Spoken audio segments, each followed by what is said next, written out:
Hello everyone, welcome back. This is Tom. Happy Earth Day to you all. Today we're going to cover the year 1968, favorite albums of 1968. A few of you out there had requested it, so I thought, why not? Let's do it.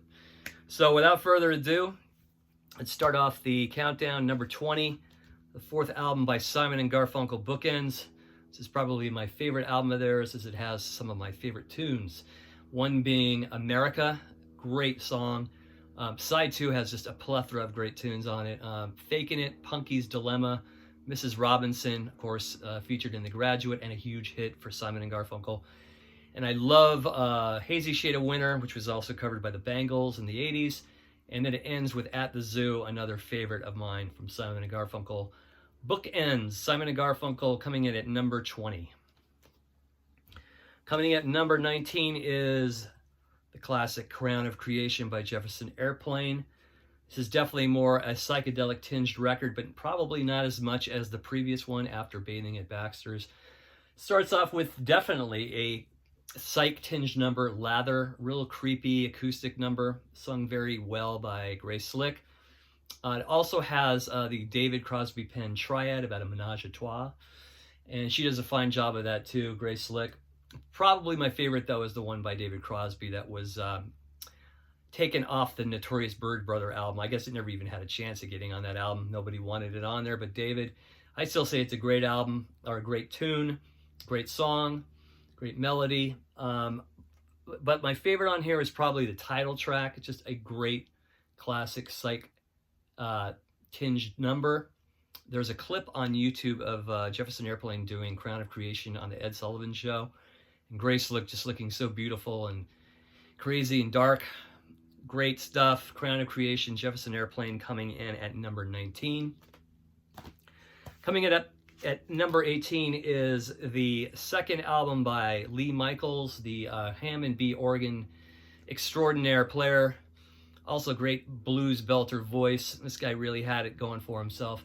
Unfortunately, this album never really went anywhere, but it has just a lot of great, pop type tunes. The first song on here is called If I Should Lose You, or If I Lose You. That should have been like a top 10 hit.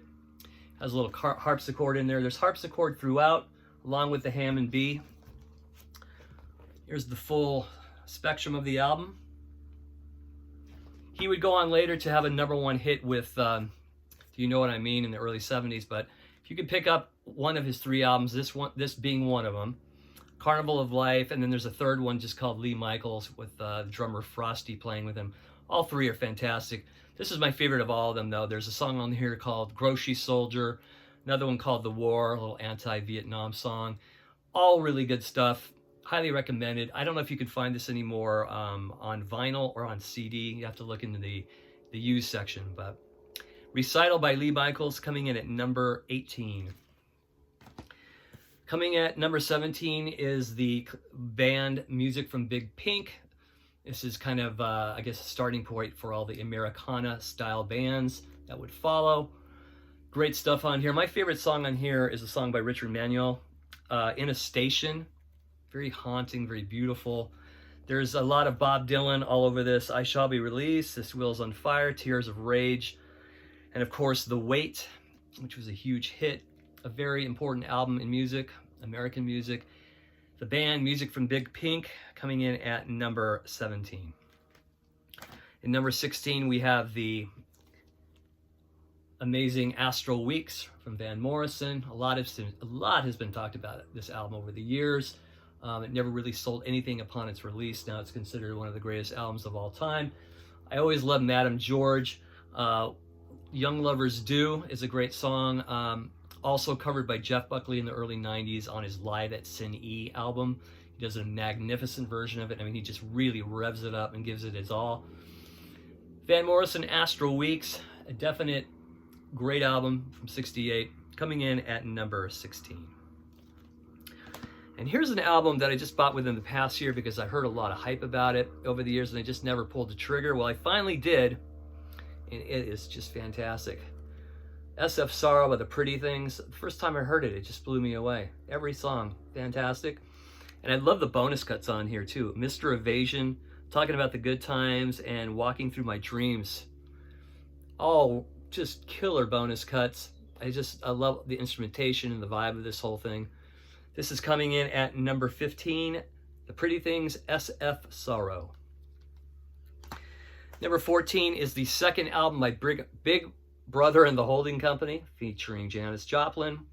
This is my favorite lineup of Janice Joplin. I love Big Brother. They really played a raw blues, I mean, almost kind of sloppy style, which kind of went with her ragged voice. I love I Need a Man to Love. God, that's such a great tune.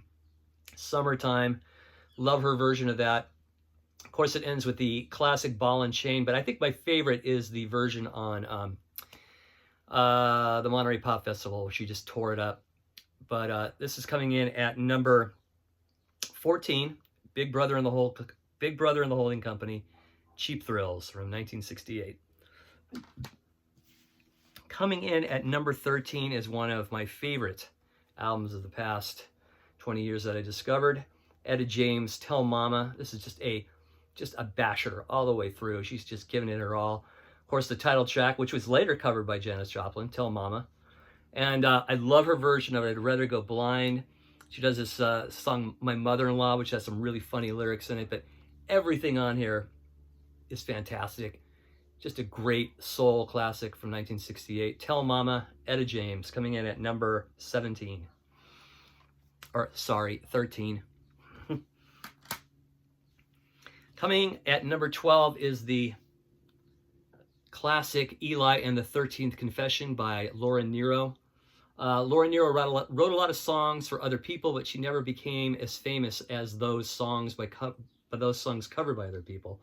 On this album, she does Stone Soul Picnic, which was later a hit by Fifth Dimension, and Eli's Coming, also a big hit for Three Dog Night. Probably my favorite song on here, though, is called Poverty Train. And if you go on YouTube and you look, there's a version of her at the Monterey Pop Festival doing that, and it's just really transcendent and amazing. Just an amazing artist, kind of on the level of a Joni Mitchell, before Joni Mitchell came into play. Wrote a lot of other songs for people that were big hits. If you haven't heard this album or any of her other albums, please do. I mean, it's well worth it. Great listening experience. Great songwriter, great lyricist, great arranger, great pianist. She had it in spades. Laura Nero, Eli and the 13th Confession. Coming in at number 11 is the debut from Jeff Beck, the late, great Jeff Beck, Truth. This kind of is the beginning of the hard rock genre. Starting off, side one with Shapes of Things, a remake of the Yardbirds song. This album also features one of the first appearances of Rod Stewart on vinyl. And we've got Ron Wood on bass, Mickey Waller on drums. Just a flawless album from start to finish, an important album. We've got some great blues on here. Let Me Love You, Rock My Plimsoll, but my favorite on here is definitely the instrumental Beck's Bolero. I saw him years ago at the Arlington Theater in Santa Barbara, and he opened with that, and what a great opener. Just tore the house down. Great album, Jeff Beck, Truth, coming in at number 11. Okay, now we're down to the top 10. One of the greatest soul albums of all time, Aretha Franklin, Lady Soul. Can't get rid of that light there. Everything from Chain of Fools to the last song, Ain't No Way, written by her sister Carolyn, is just transcendent, uplifting, spiritual, life-affirming. This is such a great album. And coming right off the heels of her first Atlantic offering, I Never Loved a Man the Way I Love You. This is just as good. Should be in any album collection. Lady Soul by the Queen of Soul, Aretha Franklin, coming in at number 10 on the 68 countdown. Coming in at number 9 is the last album by Buffalo Springfield, Last Time Around. A lot of people sort of dismiss this album. I don't know why. I think it's just as good as, in different ways, than Buffalo Springfield Again and the first album. A lot of it was recorded in around 67, 68. Neil Young didn't have a lot to do with it. He offers I Am a Child and sings, that's his only vocal on here. He also wrote On the Way Home, which is one of my favorite Buffalo Springfield songs, sung by Richie Furay. But Stephen Stills delivers hard on here too. It's So Hard to Wait, Pretty Girl Why, 4 Days Gone, Questions, which part of that was featured in Crosby, Stills and Nash's song Carry On. Great, great album. I think this is almost a 5-star album in my opinion. And then it ends with Kind Woman with that beautiful steel guitar by future Poco member, what's his name? Paul Cotton. No, not Paul Cotton. What is his name? Oh, he'll have to tell me after the video. Anyway, if I remember it, I'll let you know. But anyway, Richie Furay, after this, went on to form Poco, and Stephen Stills hooked up with Crosby and Nash. And of course, Neil Young went on to a very successful solo career. But this is a must-have if you don't have it. Last Time Around by Buffalo Springfield.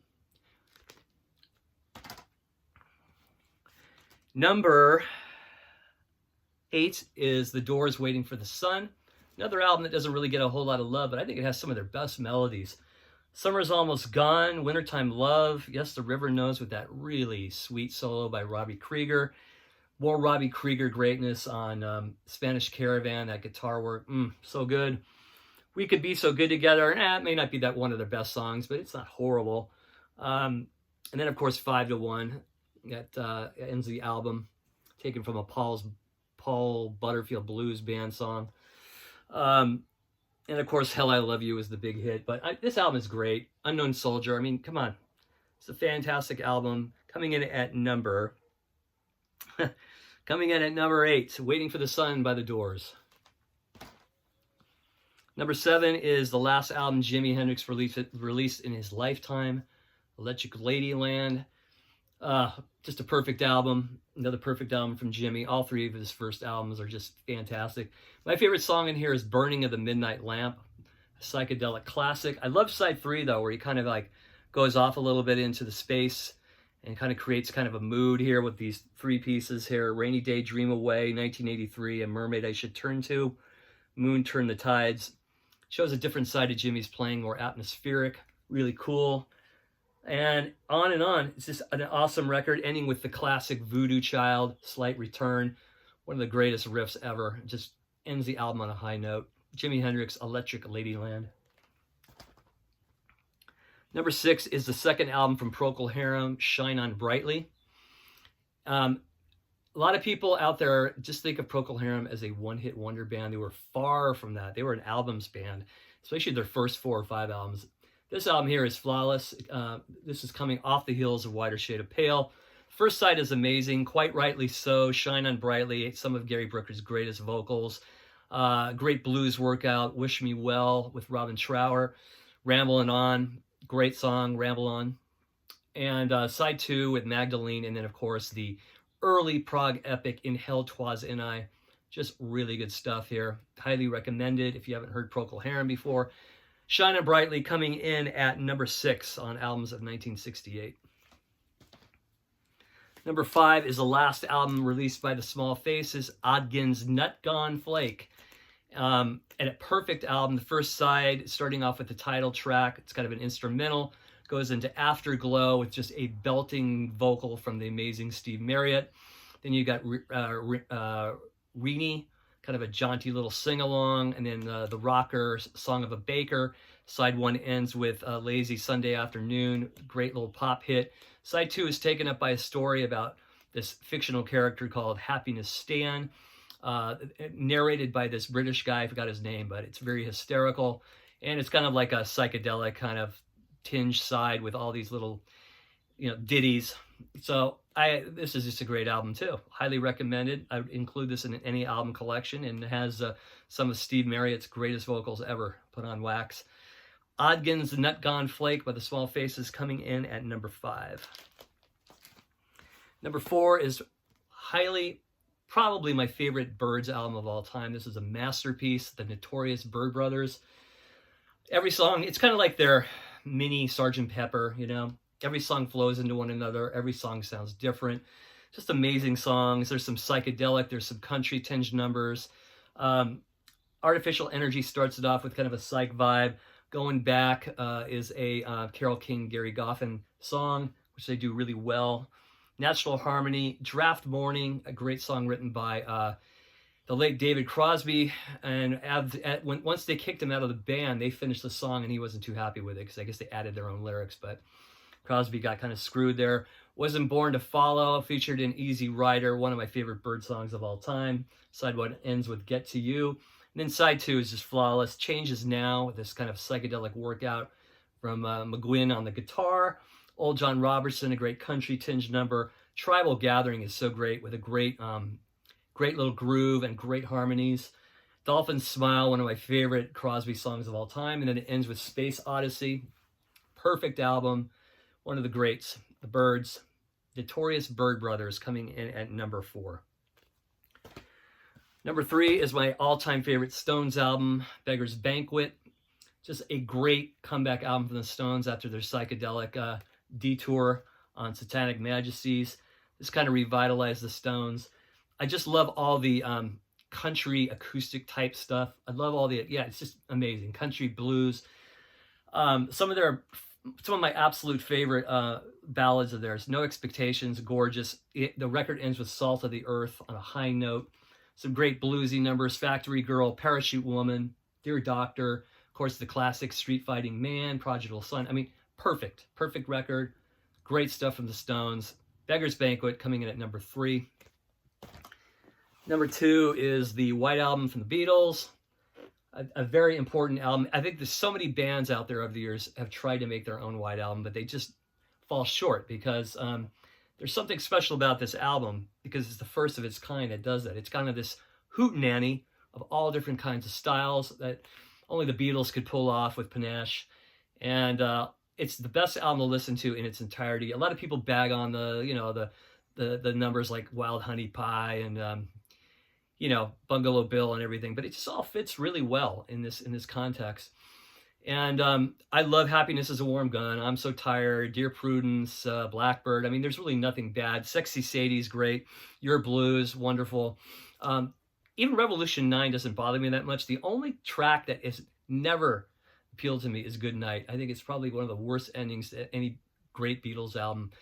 There's a version on the Super Deluxe White Album release from 2018 where they're doing an acoustic version of Good Night with Ringo singing and the other 3 doing harmonies or singing along with him. And that would have been a better way to end the album, more on an earthy note than this kind of schmaltzy, almost kind of creepy vibe. That's how I always found Good Night. Kind of creepy, kind of a creepy way to end a great album. But regardless, it's a classic album. It's been talked about to death. And one of the greats of 68. My number 1 of 68, though, an album I've played a bazillion times since I was 10 years old, is the Kinks, or the Village Green Preservation Society. This is Ray at an early peak here. Every song is magnificent. Perfect. There's just not a bad moment on this album. I've always loved Big Sky and Sitting Down by the Riverside and Wicked Annabella, Animal Farm, and the list goes on. There really isn't anything quite like this album. It came out during the hippie era. It has nothing to do with the counterculture or hippiedom or anything like that. Kinks were always doing their own thing. They never recorded a psychedelic album.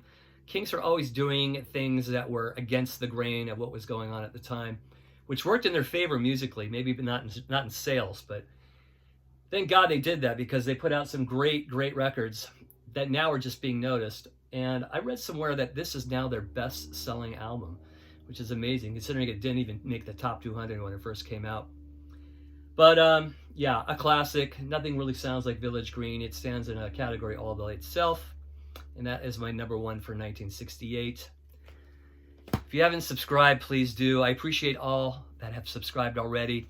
Thank you so much for watching, and you guys take it easy. We'll see you soon. Bye-bye.